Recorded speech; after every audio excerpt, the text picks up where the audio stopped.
June 4th, 1942. Japanese carriers launched the most ambitious strike in the Pacific, aiming to crush Midway Atoll and eliminate America's last strategic foothold between Hawaii and Japan. Dive bombers scream down from the sky, torpedo planes skim the ocean waves, and anti-aircraft fire explodes in clouds of smoke and flame. It's a battle that will decide the course of World War II in the Pacific. But let's change one thing. Instead of isolated Marines and pilots scrambling to defend the tiny island, the clouds above Midway churn and split, and descending through the storm comes a figure no one could believe. Thor Odinson, god of thunder, the wielder of Stormbreaker, hammer glowing with celestial lightning, summoned into a battle he never asked for. So what happens when the god of thunder is unleashed during one of history's most pivotal naval engagements? Can he single-handedly repel waves of Japanese aircraft and protect the island? Or is he just one god against hundreds of trained pilots? It might not be as simple as you think. Thor has been dropped into June 4th, 1942 with no backup, no Asgardian army, and no Bifrost support. It's just him, his armor, his hammer, and less than 5 minutes before the first bombs start falling. Thor lands in the center of Midway Atoll. His Asgardian armor gleams under the rising sun, storm clouds forming overhead, crackling with electricity. Stormbreaker hovers at his side, ready to summon the Bifrost, redirect lightning, or strike with enough force to shatter steel and concrete. Mjolnir hangs on his belt, also capable of redirecting energy or delivering devastating melee attacks. He has superhuman strength capable of lifting entire vehicles, reflexes fast enough to dodge aerial attacks, and the ability to fly and generate storms. But even a god has limits. Constantly channeling lightning will drain his stamina, continuous combat can leave him exhausted, and there are simply too many aircraft to cover every angle at once. And he's in for a fight because the Japanese carriers brought their best. Akagi, Kaga, Soryu, and Hairyu have launched over 108 aircraft in the first wave, consisting of Mitsubishi A6M0s, agile, fast, and flown by master pilots. Nakajima B5N Kate torpedo bombers carrying Type 91 torpedoes skim just above the water, and Ayachi D3A Val dive bombers descend from above with 550-pound bombs aimed at Midway's airfields and fortifications. These pilots have drilled this attack for months, knowing exactly where to strike and when. In our timeline, they devastated Midway's defenses and inflicted heavy casualties. This time, instead of a handful of Marines and pilots, they'll be facing one god. 6:55 a.m., Thor's senses flare as the first formation appears on the horizon. 36 Kates skimming low over the waves, 36 Vals diving from above, and 36 Zeros sweeping the perimeter. His eyes crackle with lightning, and the Bifrost hums in the background, a faint shimmer in the clouds above the atoll. Thor rockets into the sky, propelled by his own strength and hammer-thrusted flight. The Japanese pilots barely have time to react before the god of thunder is among them. He swings Stormbreaker, lightning erupting across the formation. Torpedo planes disintegrate in midair, their payloads detonating harmlessly over the water. Dive bombers are caught in a maelstrom of wind and electricity, ripped apart by focus blasts. The Zeros peel off, firing 20mm cannons and machine guns into the sky, but Thor's reflexes are faster than anything they've ever faced. Lightning arcs across the sky, tracing their trajectories, striking engines, shattering wings.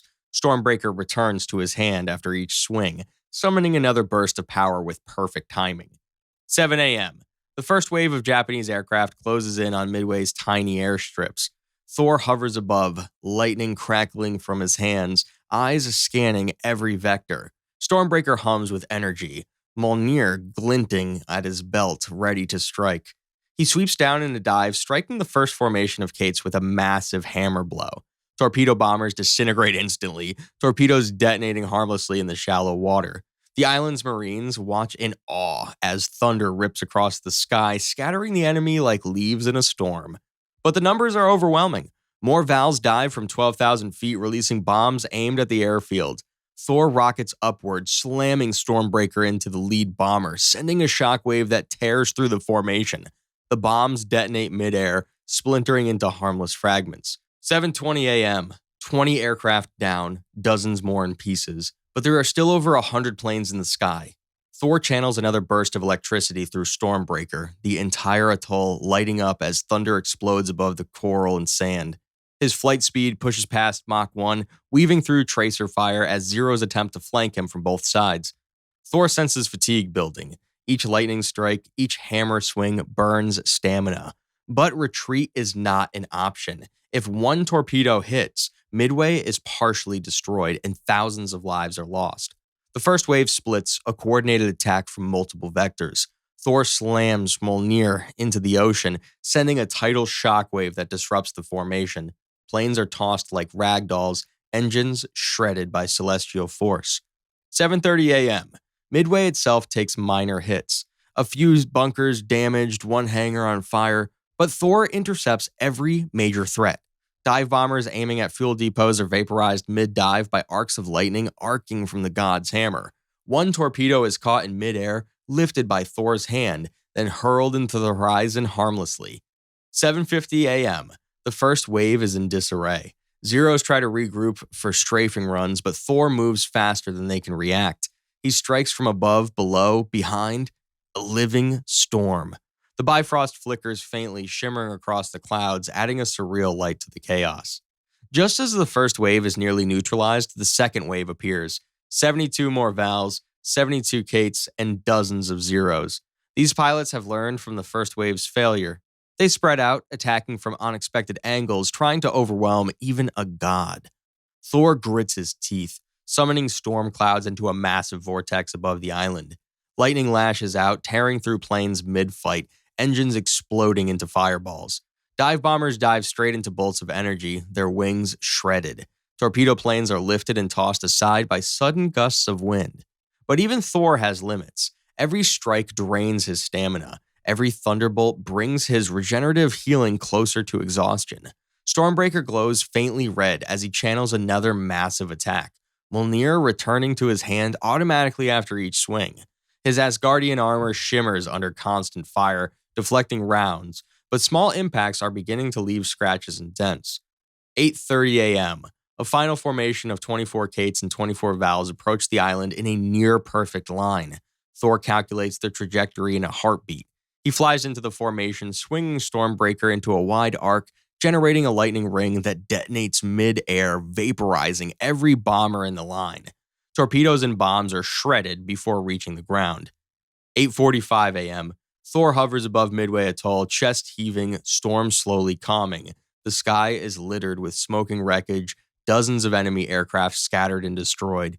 His armor is scratched, his muscles fatigued, but his mission is a success. The Japanese first and second waves have suffered catastrophic losses. Many planes never make it home. 9 a.m.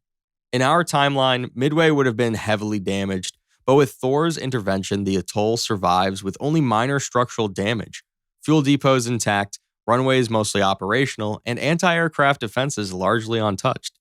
Thousands of lives are saved. Could Thor single-handedly defend Midway? Yes. But even a god struggles against overwhelming numbers.